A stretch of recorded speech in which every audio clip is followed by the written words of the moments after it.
अथर्ववेदीय भावनोपनिषद में श्री विद्या विषयक और श्री चक्र विषय में विस्तृत गंभीर चर्चा की गई है और इसमें आपने पूर्व के वीडियो में श्रवण किया है। आज जो श्रवण करेंगे, जो 11वें मंत्र को श्रवण करेंगे और 10वें मंत्र की व्याख्या आपने पूर्व में श्रवण की है, जिसमें ज्ञाता, ज्ञान और ज्ञेय, इसको आप पहले श्रवण कर चुके हैं।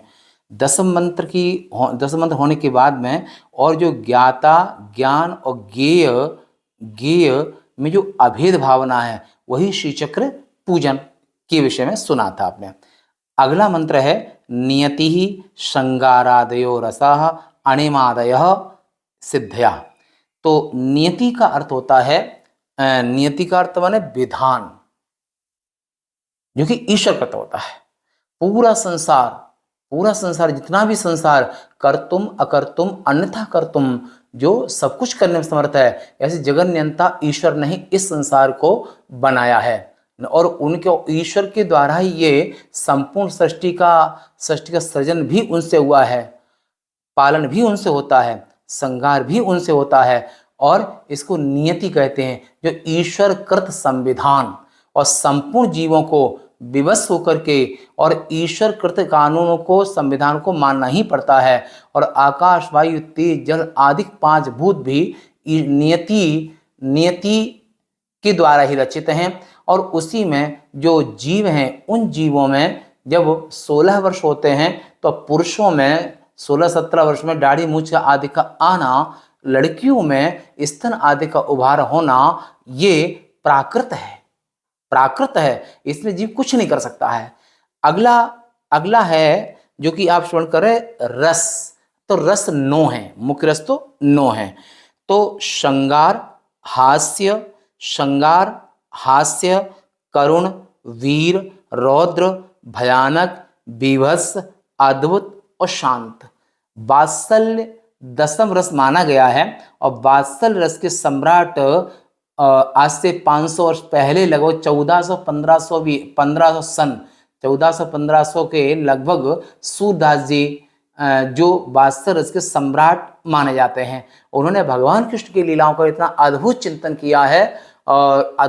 किया है, जो कि वे लीलाएं वात्सल्य रस को इतना साकार किया है। जैसे सूरदास जी महाराज, जो उनकी सूर सागर, सूर सारावली, साहित्य लहरी आदि जो उनके ग्रंथ हैं, जो सूर सागर आदि में वात्सल्य रस में भगवान कृष्ण की इतनी अद्भुत लीलाओं का और वात्सल्य रस को इतना साकार किया है, इस सूर को वात्सल्य रस का सम्राट कहते हैं। श्रृंगार को सब जानते ही हैं और शतकत त्रय में भर्तृहरि महाराज ने 100 श्लोकों में श्रृंगार रस की व्याख्या की है। और हास्य, आमोद प्रमोद, और करुण, जो करुणामयी, जो हृदय के एक भाव, हृदय के ऐसे भाव जिनको आंखों से आप देख नहीं सकते हैं, जैसे माँ का वात्सल्य, पिता का पितृत्व, ईश्वर का अनुग्रह, और जो प्रेम जिसे कहते हैं।